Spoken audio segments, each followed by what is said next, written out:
બોલવું જ પડતું હોય છે કે આ ભાજપના દલાલો લાગે છે કે જ્યારે મન પડે એમ પોતાના વ્યક્તિગત લાભ માટે થઈ અને આવા જો પોતે ક્ષત્રિય થઈ અને જો ક્ષત્રિયો વિશે જો આવું બોલે છે ને તો એક શરમજનક વાત કહેવાય। ક્ષત્રિય મુદ્દે પરસોત્તમ રૂપાલા બાદ હવે ભાજપના રાજપૂત નેતા જયરાજસિંહ પરમારની જીભ લપસી છે।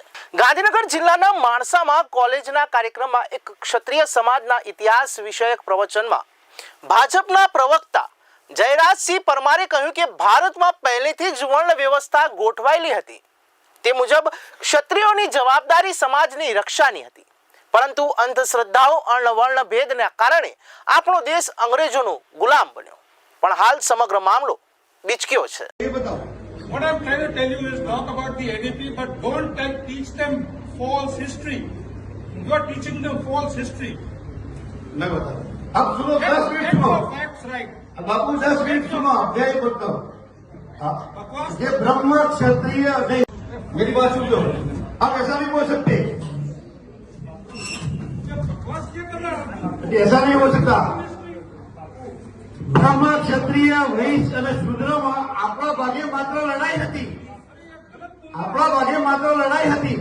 પદ્મવીરભાઈ, જે રીતે ભાજપ નેતા જયરાજસિંહ પરમારે વિવાદિત નિવેદન આપ્યું છે, સૌ પ્રથમ તો ક્ષત્રિય સમાજ આગેવાન તરીકે આપની સૌ પ્રથમ પ્રતિક્રિયા શું છે મુદ્દે?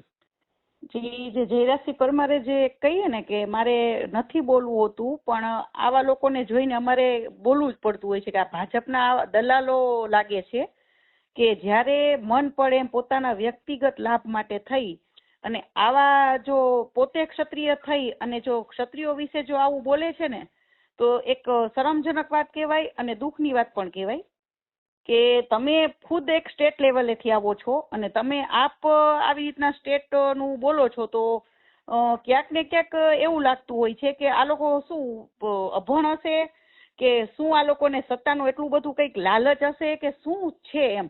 તો પોતે ખુદ ક્ષત્રિય થઈને ક્ષત્રિયો વિશે એક બોલવું તો અમને ખુદને એમ થઈ ગયું છે કાલથી કે ભાઈ હવે આપણે આમાં ક્ષત્રિયો કેવા કોને। જી જી, અગાઉ ભાજપ નેતા પુરુષોત્તમ રૂપાલાએ પણ નિવેદન બાદ હવે વધુ એક ભાજપ નેતાનું ક્ષત્રિય સમાજ વિરુદ્ધ આવું નિવેદન આવ્યું છે કે જો ક્ષત્રિયો ન હોત તો આપણે 200 વર્ષ જેટલું ગુલામની ન કરવી પડી હોતી અંગ્રેજોની, એવી રીતનું। તો આ નિવેદનને લઈને ક્ષત્રિય સમાજ કઈ રીતે જોઈ રહ્યું છે? ક્ષત્રિય સમાજ તો આવા લોકોને જોઈને એમ જ થાય કે આવા લોકોને છે ને ડૂબી મરવું જોઈએ કે ક્ષત્રિય સમાજ, એમ હું નથી કહેતી સર્વ સમાજને માનનારો ક્ષત્રિય સમાજ છે, પણ ક્ષત્રિય સમાજે જે પોતાના માથા આપી દીધા છે, જે દેશ માટે થઈ અને ઘણા બલિદાનો આપ્યા છે, બરાબર, બધાને ખ્યાલ છે।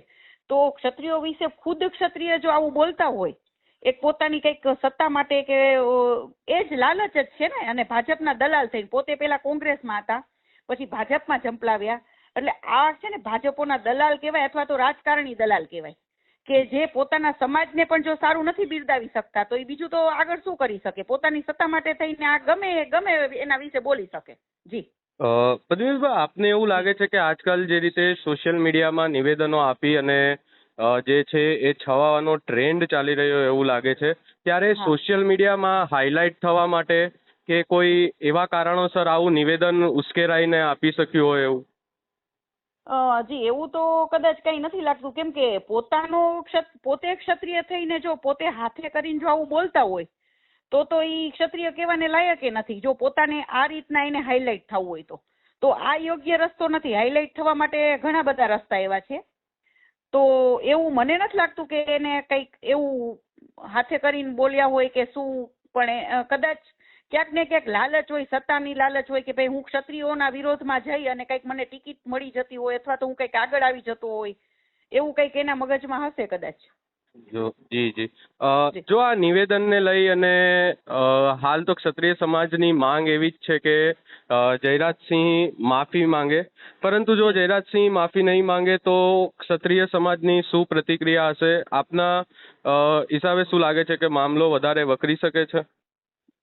જો એક તો મારું ખુદનું પર્સનલ મંતવ્ય, જ્યારથી આંદોલન થયું જેટલા રાજકારણીઓ ભાઈઓ અને બહેનો જ્યારે અમને સાથ નથી આપ્યો એ લોકોને હું ક્ષત્રિય માનતી જ નથી, બરાબર છે. અને જી. હવે જે આ ક્ષત્રિય પોતે થઈ અને જો માફી નહીં માગે તો સમાજ એને કઈ ગણવાનો જ નથી ને સમાજ એને એનો બહિષ્કાર કરશે. જી જી.